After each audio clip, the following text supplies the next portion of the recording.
Derrick Rose est un cavalier, c'est officiel, il rejoint l'équipe de Cleveland pour 1 an. Et le salaire minimum, 2,1 millions de dollars. Salut à tous, j'espère que vous passez un très bon été. Je vous propose, via une petite vidéo, de revenir sur cette acquisition, l'arrivée de Derrick Rose à Cleveland, qui est peut-être la première pierre du tout nouvel édifice que veut bâtir cette franchise de Cleveland après l'annonce de Kyrie Irving de son souhait de quitter la franchise.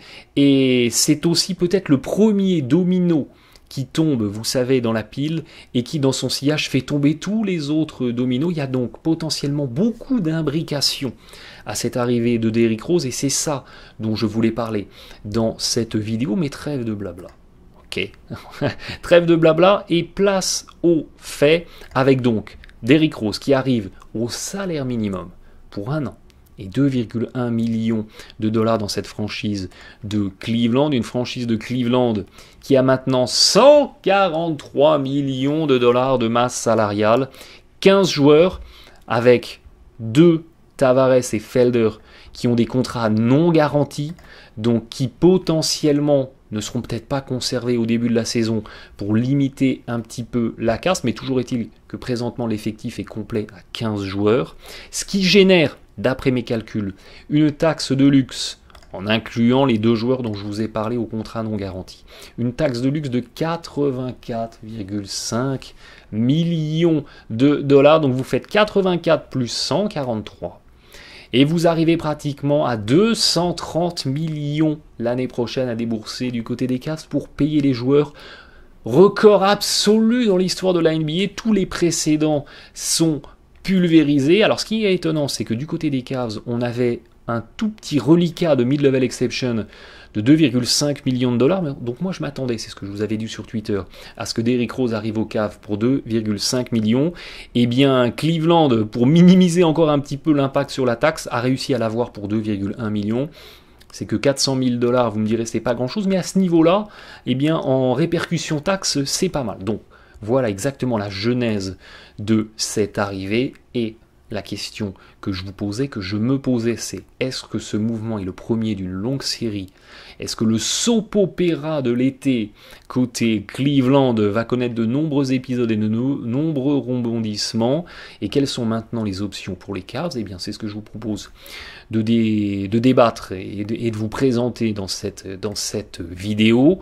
Mais comment, avant tout, ne pas parler de Derrick Rose et de ne pas parler de cette intersaison 2017 qui aura été pour lui la chronique d'une free agency tourmentée parce que Derrick Rose, sur le plan individuel, sur le plan statistique, il sortait d'une saison somme toute correcte avec les Knicks, à 18 points par match, 4 passes décisives, 4 rebonds, on est à 47% au tir, c'est l'un de ses meilleurs pourcentages au tir en carrière en 32 minutes. On avait fait une saison somme toute intéressante et l'objectif de Derrick Rose, eh bien, c'était d'aller aux Knicks pour relancer un petit peu sa carrière après des années dans la tourmente minée par les blessures et étant en fin de contrat, essayer de décrocher un nouveau contrat le plus élevé possible. Mais ça ne s'est pas du tout passé comme ça.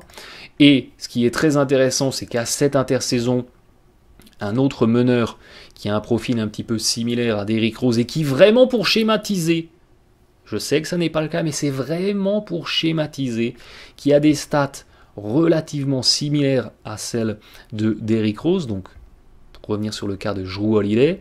Pourquoi Jrue Holiday a réussi à cette intersaison à avoir un contrat de 25 millions de dollars la saison prochaine, là où Derrick Rose n'a rien obtenu et quand avec son agent il a été toqué aux portes des franchises en disant bah écoutez vous voulez les services de Derrick Rose, ça va être entre 15 et 20 millions de dollars, on lui a explosé de rire au visage. Pourquoi tout cela? Eh bien, une nouvelle fois, une fois n'est pas coutume, je vous l'ai déjà dit plein de fois, mais je n'aurai de cesse de le répéter. Ne vous fiez et ne vous contentez jamais des stats brutes. Il y a un contexte et les stats brutes décontextualisées ne veulent rien dire. Et surtout, des stats brutes ne sont jamais révélatrices de l'impact réel d'un joueur sur son équipe.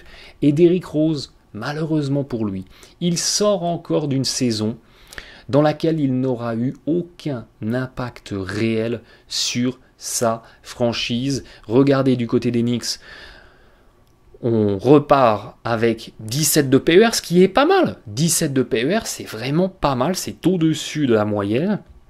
Et c'est un PER, donc un rendement d'efficacité qui est somme toute tout à fait correct. Mais dès lors qu'on va aller chercher dans les stats avancées d'impact, eh bien on se rend compte qu'en termes de win share, donc c'est la capacité à faire gagner son équipe, l'apport de Derrick Rose aura été très très faible pour les Knicks cette saison. Quand on regarde l'apport offensif, on est à 0,2, ce qui est également très très faible. On est quasiment à un impact nul en attaque. Et par contre, défensivement, on a un impact négatif à moins 2,2, ce qui fait un impact global sur l'équipe négatif à moins 1,9 et une value over replacement, ce qui est un indice, comme j'aime à l'appeler, d'indispensabilité pour son équipe qui est à 0. Donc, c'était déjà le cas la saison passée où, du côté de Derrick Rose, on sortait d'une saison très très peu impactante à l'époque pour les Bulls. Eh bien, ça aura été un bis repetita du côté des Knicks et ça aura complètement tué sa valeur sur le marché. Ajoutez à ça, eh bien, voyez, le pourcentage de passes décisives, c'est une capacité de playmaking qui est devenue très très basse, un assist turnover ratio qui est inférieur à 2 et vous avez effectivement toutes les recettes pour connaître une off-season, une intersaison très très compliquée et vous rajoutez à ça un pourcentage au tir à 3 points, c'est ici, à 21%.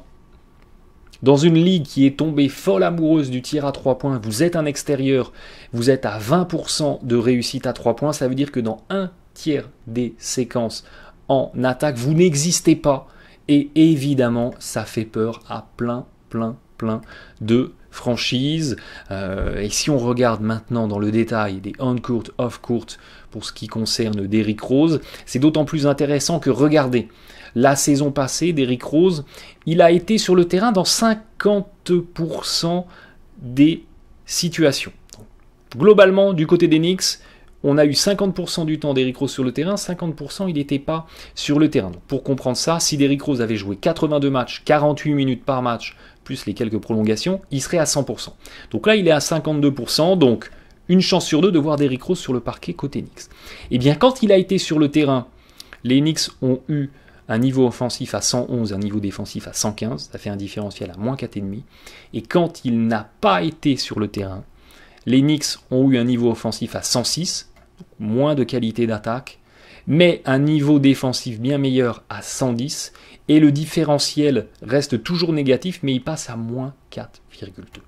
Donc, le raccourci très rapide pour comprendre cette lecture de stats, c'est que les Knicks ont été meilleurs la saison passée quand Derrick Rose n'était pas sur le terrain, et c'est terrible à dire, mais c'est la triste réalité de ce que nous révèlent les statistiques avancées sur Derrick Rose la saison passée. Et si comme moi vous avez une sympathie pour les Knicks et que vous les avez vus jouer pas mal de fois la saison passée, eh bien effectivement vous avez vu à de nombreuses reprises Derrick Rose qui n'existait pas collectivement dans l'attaque des Knicks. Il y avait beaucoup d'isolation, beaucoup de séquences où il allait finir près du cercle, ce qui était des bons choix, mais ça n'était pas l'objet d'une structure collective.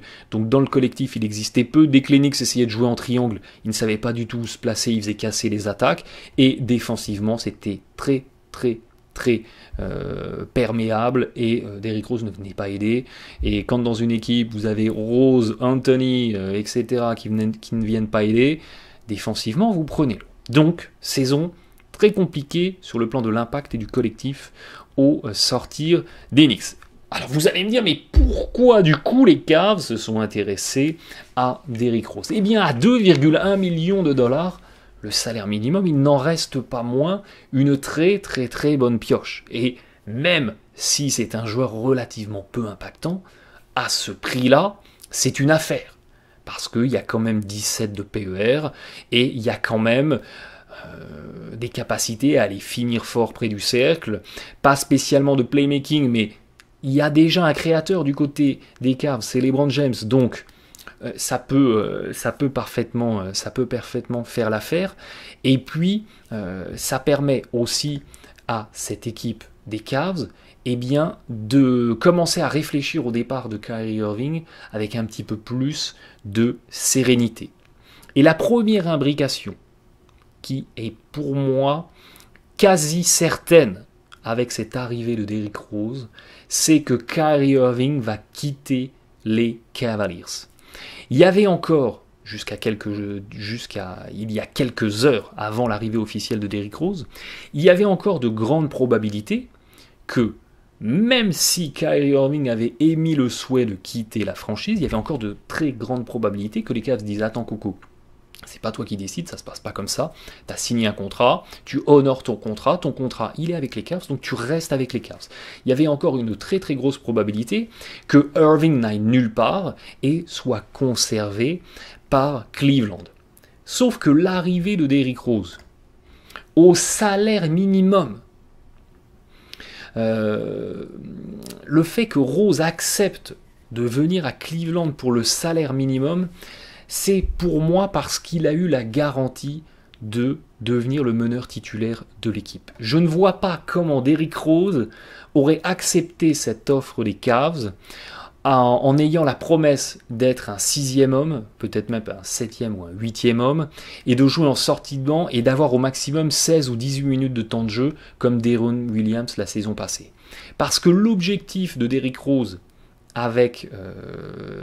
sur la saison prochaine, avec cette équipe des Cavs, c'est de remonter sa cote, c'est de faire une bonne saison dans une équipe qui gagne, dans une équipe qui sera sous les feux de la rampe, sous les projecteurs, et c'est de remonter sa cote. Comme ça, on ne pourra plus lui objecter que, au-delà de ses stats individuelles correctes, il ne fait pas gagner son équipe. Là, il a des stats correctes, s'il se débrouille bien, qu'il évite les blessures, et derrière, il est dans une équipe qui gagne. Et ça fait remonter sa cote.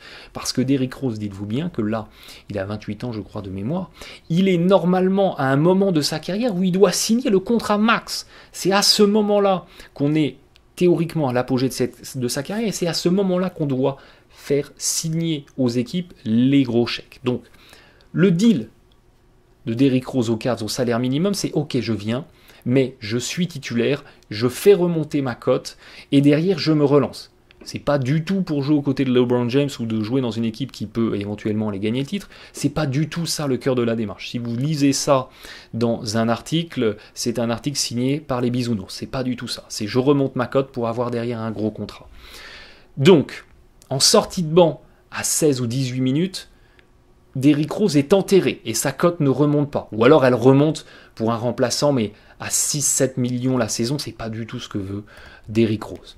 D'autant plus que les Cavs n'étaient pas la seule équipe à courtiser Derrick Rose à cette intersaison. Les Lakers se s'étaient positionnés. Ils pouvaient offrir 4,3 millions de dollars, mais par contre, un poste de 6e homme. Bien entendu que les Lakers n'allaient pas titulariser Derrick Rose devant Lonzo Ball, c'est pas du tout ce qui est dans les schémas de Los Angeles, donc Derrick Rose aurait gagné un petit peu plus d'argent aux Lakers, mais il aurait été 6e homme. C'est pour ça que c'est une piste, même si elle était intéressante pour lui, qui ne l'a pas plus enchanté que ça. Il y avait aussi la piste Bucks, dont on a parlé. Et les Bucks, ils pouvaient offrir jusqu'à 8,4 millions de dollars. Ils avaient encore cette mid-level exception pour faire ce recrutement. Et ils pouvaient proposer à Derrick Rose une place de titulaire.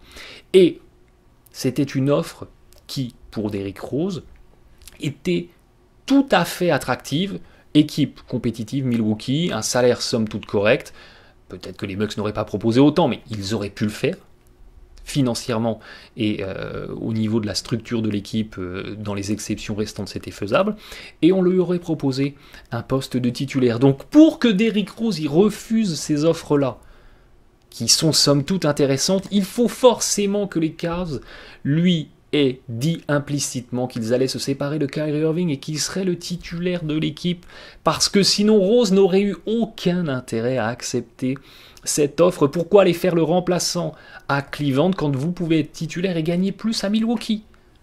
Comprenez le raisonnement. Donc, pour moi, c'est ce que je vous disais, cette arrivée de Derrick Rose, elle signe le départ de Kyrie Irving, et c'est pour cette équipe des Cavs quelque part une bonne nouvelle. Même si, sur le plan purement acquisition, départ, l'arrivée de Rose affaiblit l'équipe sur le poste de meneur de jeu, ça permet, à contrario, de ne pas limiter les Cavs dans des trades qui impliqueraient forcément un point guard, un meneur de jeu. Ça permet à l'équipe de s'ouvrir aux meilleures solutions possibles. Les Cavs vont pouvoir analyser des trades où ils lâchent Irving et où il n'y a pas forcément un meneur qui arrive en contrepartie, parce que le meneur, ils l'ont déjà.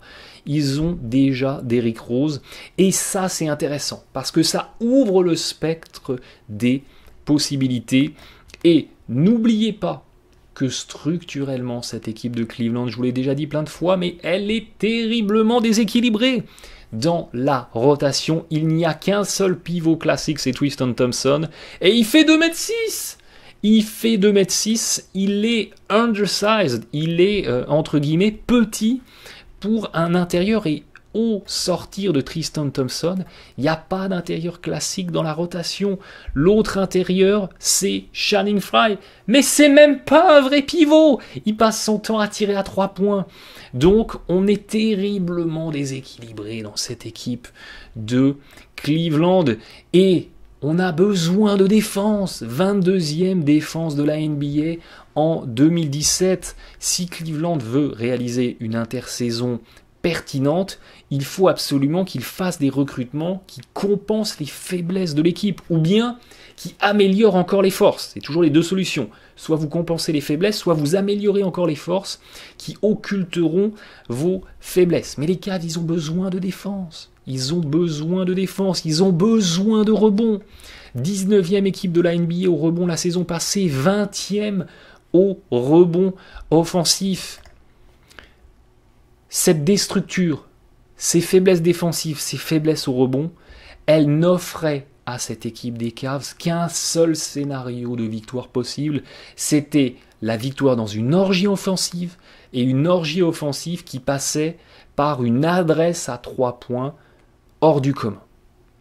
Et quand vous n'avez qu'une seule corde à votre arc, eh bien vous êtes forcément plus faible, plus vulnérable qu'une équipe comme les Warriors, comme pourquoi pas les Spurs, qui a une multitude de cordes à son arc, qui peut attaquer, qui peut défendre, qui peut tirer extérieur, qui peut jouer de haut panier. C'était pas du tout le cas des Cavs. Je vous l'avais expliqué dans ma vidéo durant les playoffs, pourquoi les Cavs sont devenus si forts. Qu'est-ce que c'était exactement passer en mode playoff côté Cleveland, et c'est absolument flagrant quand vous regardez les statistiques dans les victoires et dans les défaites côté Cavs, dès lors qu'on s'est imposé la saison passée, on avait pratiquement 41% de réussite à 3 points, ce qui est un pourcentage d'adresse absolument incroyable. C'est du hors norme total.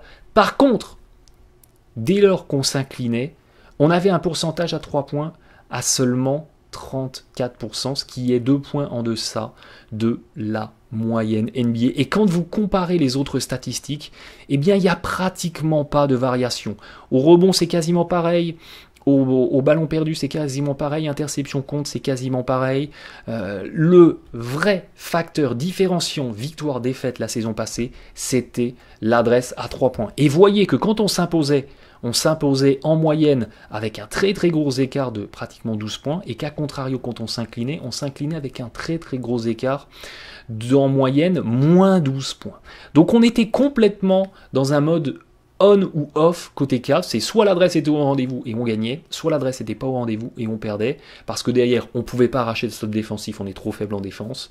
On ne pouvait pas espérer de panier en deuxième intention parce qu'on était trop faible au rebond, et on était obligé, et c'est ce que je vous ai dit durant tous les playoffs, on était obligé de s'inscrire dans un scénario d'orgie offensive et de bombardement massif à 3 points.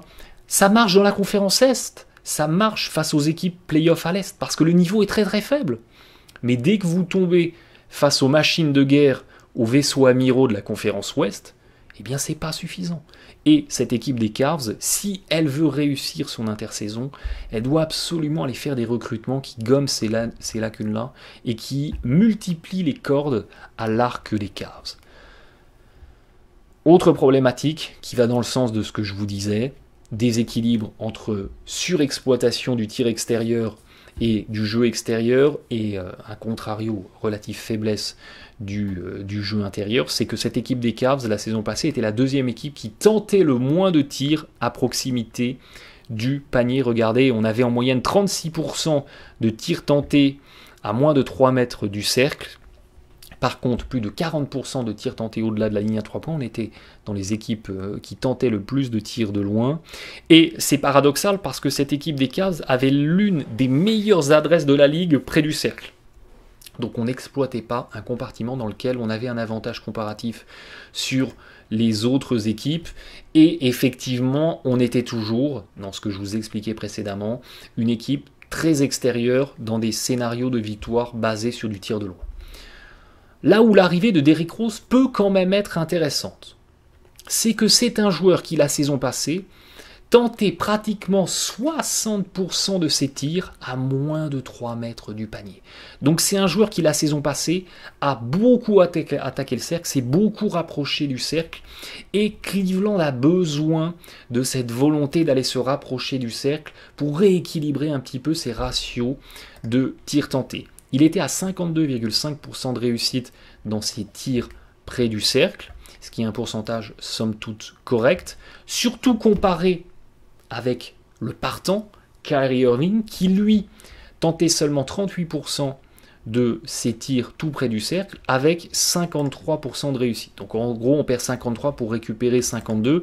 Irving, qui a la réputation d'être un super finisseur près du cercle, eh bien Derrick Rose n'était pas très très loin de ce niveau d'efficacité-là.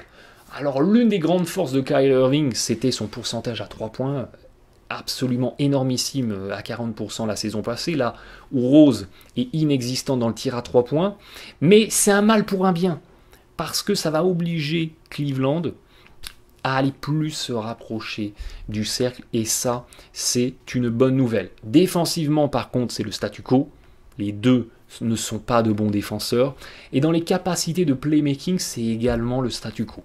Ni Kyrie Irving, ni Derrick Rose ne sont des Chris Paul, ne sont des Ricky Rubio, ne sont des Rondo, ne sont des Jason Kidd de l'époque, des joueurs qui créent pour les autres. C'est des joueurs qui génèrent des passes décisives parce qu'ils ont souvent le ballon en main et à un moment, eh bien, ils vont transmettre à quelqu'un qui met un panier, ça génère une passe, mais ce ne sont pas des playmakers, ce sont des finisseurs. Donc sur ces plans-là, l'équipe ne progresse pas, donc on a globalement toujours une faiblesse côté Cavs sur la défense, sur les capacités de playmaking. Mais si on arrive à un recrutement pertinent en échange de Kyrie Irving, avec l'arrivée de défenseurs, de rebondeurs, de stoppers qui vont pouvoir limiter les adversaires dans des drives vers le cercle, eh bien on va rééquilibrer un petit peu tout côté Cavs, et ce qui est une faiblesse ici, eh bien sera beaucoup moins impactant pour la saison prochaine. Et puis pour les capacités de playmaking, il y a LeBron James, donc c'est pas un souci. Là où ça sera un peu embêtant, c'est quand LeBron James fixait, ressortait sur Kyrie Irving, il mettait pratiquement plus d'un tir à 3 points sur 2 quand il était complètement ouvert. Derrick Rose ne le fera pas. Donc Derrick Rose devra soit aller attaquer le cercle dans l'intervalle, soit à son tour retransférer pour un tireur, mais c'est pas la question. Donc, toujours est-il que, pour résumer, cette arrivée de Derrick Rose signe pour moi le départ de Kyrie Irving. Et que Cleveland peut maintenant utiliser Kyrie Irving pour réussir son intersaison et enfin trouver un ou des joueurs qui permettent de compenser les lacunes de l'équipe. Dites-vous bien que si les Cavs n'avaient rien fait, s'ils étaient repartis avec Kyrie Irving dans la structure actuelle, eh bien les mêmes causes auraient généré les mêmes conséquences, et on se serait encore retrouvé, pourquoi pas en finale contre les Warriors, et pourquoi pas encore dominer. Il n'y a pas de raison qu'avec le même personnel, les Cavs